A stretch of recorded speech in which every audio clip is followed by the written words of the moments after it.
It's beer o'clock on Real Ale Craft Beer. Today we've got a beer from Blue Coast Brewing Company, and it's a bottle of their Blanche. It's coming in at 5.3% ABV in a 330 milliliter bottle. There's the bottle cap.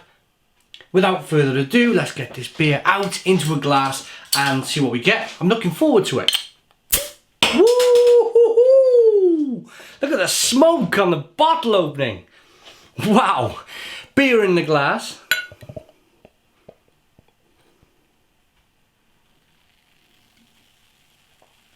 Wow. Quite a lively one, this. But it looks very nice. Look at the colour on that beer. Nice light straw coloured beer, good levels. Look at the carbonation. And the head, although it kind of filled the glass quite quickly, it's dissipating nicely.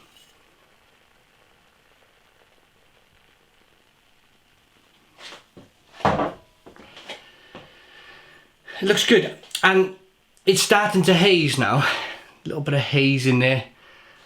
I really want to kind of show you. Let's get a little bit of the aroma and let's see if we can fill the glass up then. Oh, it smells good. Oh, it smells really good. It's one of those beers you want to cradle with two hands and...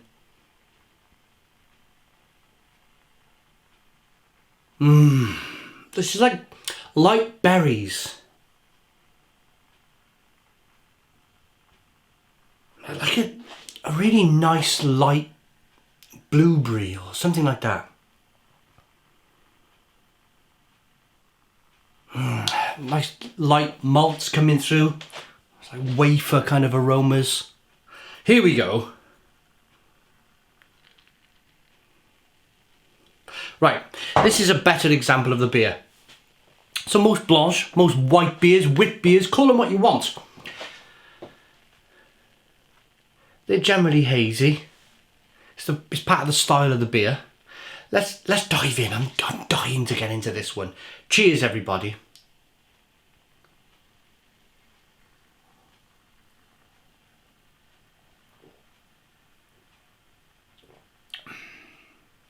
Oh, that's delicious.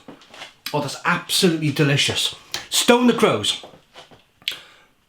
Stone the crows. Carbonation pushes the beer around the inside of the mouth, releases more of them flavours, and it's just nice, floral. It's definitely a quaffing beer. I'm a massive fan of France. As a kid growing up, I'd always go on the, I think it was called Euro Camp. We used to always camp in the south of France. They'd have these dedicated campsites. With a complex, you know, like an entertainment thing by night, swimming pool by day. It was just like a hotel kind of place, but you were in a tent. And it was fabulous. I had many fond memories of growing up, and many fond memories of, because I went right into my teens going on these holidays with my parents, and fond memories of trying different alcohols. You know, you would go around and you'd make friends in these places, and you'd end up by night going off together and you'd maybe buy a bottle of wine or something, or a couple of bottles of beer. And I always remember the humidity. I always remember how lovely, pardon me, and warm the evenings were in France, like sitting on a beach as a teenager drinking a stumpy bottle of lager. And I always found it kind of like terrific, a really, really lovely experience. And this, just a couple of sips of this beer took me right back to that moment, that wonderful warmth of a French evening with a lovely glass of Blanche in your hand.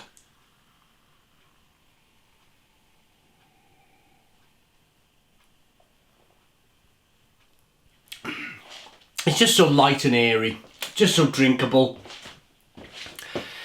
It's designed to session, I think, and I think the biggest compliment you can give to a brewer is, would I want another one? The answer is, give me 4. This is an all afternoon in the garden beer. Take it to the beach, whatever your preference really. Lawnmower beer, just cut the lawn, bit warm and sweaty, grab a beer out the fridge. This would be just wonderful.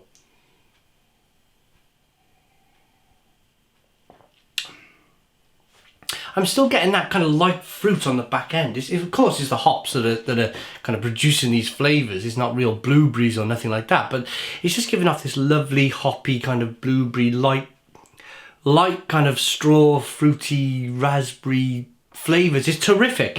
It really is a terrific beer. And the malt, a little bit of sweetness from the malt to begin with as well, is equally as nice. Lovely. I'm a big fan of this brewery, to be honest, for a few reasons. They probably don't want to be... Let's talk about the brewery first. I've had a few of their beers now. I think I've had an IPA. Check out Blue Coast Brewing Company on the YouTube channel, or in YouTube itself. You'll see the list of beers I've done from them. They've all been very solid. They've all been very good. And that's first and foremost the most important thing, is they're producing really good beer. The other connection, the other reason why I really like this brewery is it's been partly set up, or investment has come in from Formula One drivers, Jenson Button, Daniel Ricciardo, and I followed Jenson Button's career. We're probably the same age, me and Jens. I'm 40 years of age. He's probably similar age to me. Followed his career all the way from when he was with the Super Aguri team, Benetton, where else was he? Honda, of course, how can you forget Honda?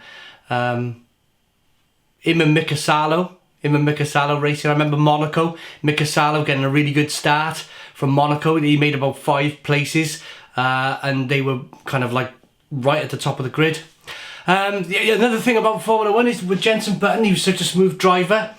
He always used to, maybe this is a little bit of a criticism. Can I call it a criticism? Because of his driving style, because he was such a smooth driver, he would always struggle to warm his tyres. He was always on the radio. And I remember one race, he actually qualified on pole, and it was so unlucky. I can't remember the race, I can't remember which, I think he was racing for Honda. Anyway, he got it on pole. He then went off, led the race, and then there was a safety car. He managed to warm it. He was talking on the radio. He had a car behind him trying to overtake him, struggling to warm the tyres, help, or not help, but I need to kind of warm the tyres quickly. He managed to warm the tyres. He was just pulling out for a nice lead, getting comfortable in the race. Safety car. Safety car comes out, stuck behind the safety car. His tyres cool. And then he got to do the process all over again. Again, goes out, struggling for a few laps, trying to warm the tyres up, manages to warm the tyres up, bang, again. Safety car. I think this happened something like 3 or 4 times. Safety cars. I think it was one of the most races, most safety cars in a race, and it was awful really, because he didn't end up winning the race. Fastest car qualifying, fastest car on the day, struggled to warm his tyres, and that was a race where I thought, oh my goodness me, how unlucky can you be? And then there's other times where when he won his first race, he managed to like go through the wear process on a set of tyres, and these tyres just come alive.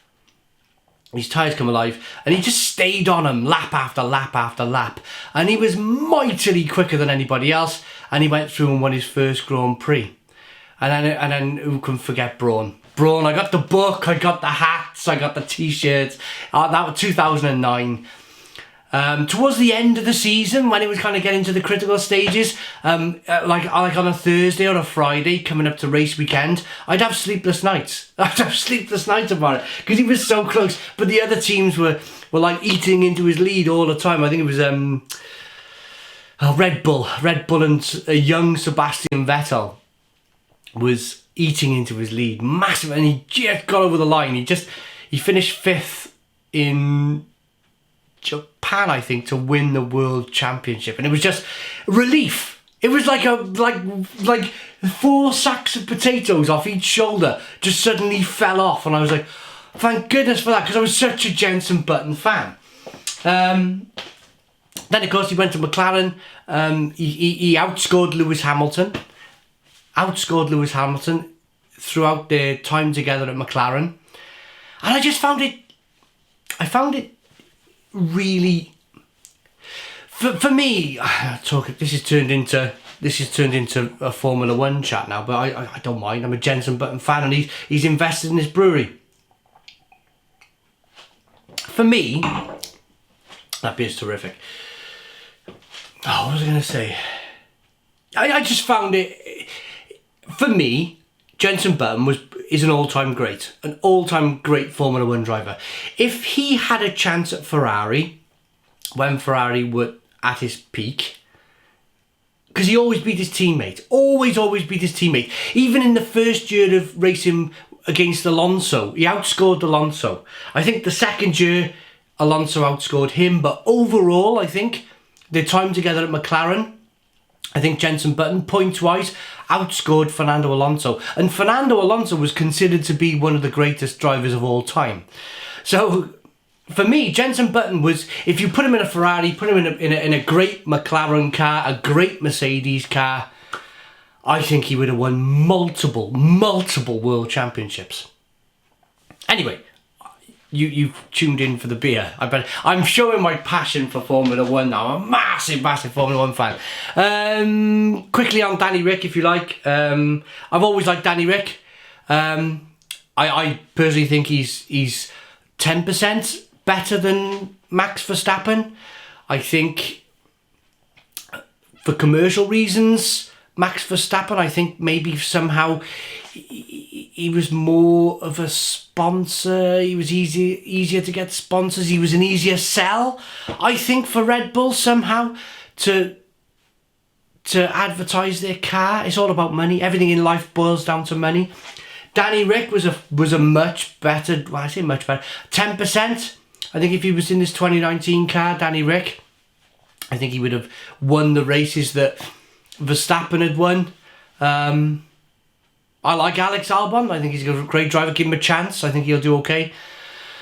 But I think, in all honesty, if anybody in the Formula world is watching this, Formula One world is watching this, maybe even the drivers, if they invested in this brewery and they managed to get a chance to watch this video, unless Renault are building some kind of, because it's another phase now, 2020s, where it's like a redesign of the rules, a redesign of they got to build the cars differently.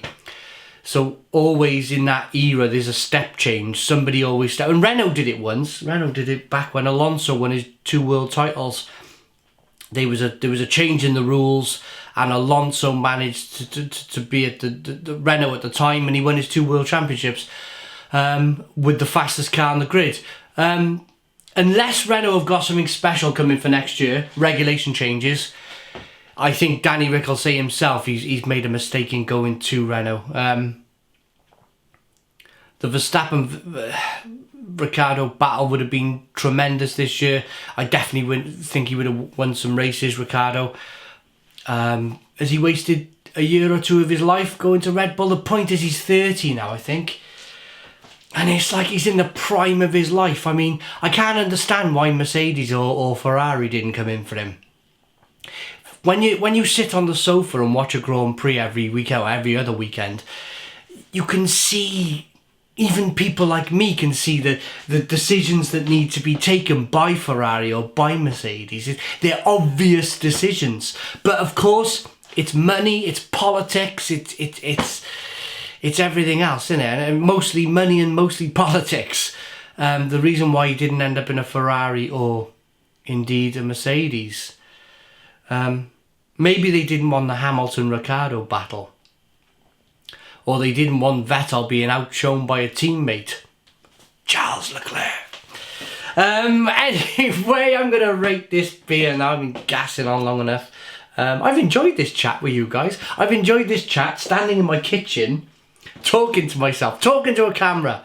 And I can imagine all the comments coming in now for my biggest passion, more than football. I used to be a massive football fan. But Formula One crept in at about 13 years old. Unfortunately, I got into Formula One somehow the year after Ayrton Senna died. I think it was 1994. I watched my first Formula One race. Properly watched it. And I was hooked. Absolutely hooked. Let's rate this beer. Blue Coast Brewing Company Blanche, 5.3% ABV. It's terrific. I mean, give me 5 of these on the weekend, on a Saturday afternoon, frying something or cooking something on the barbie. Terrific. 9 out of 10. 9 out of 10 from Real Ale Craft Beer. Please put your comments in the comments box. Subscribe to our daily beer and food reviews. Give us a big fat thumbs up. Boom. Cheers.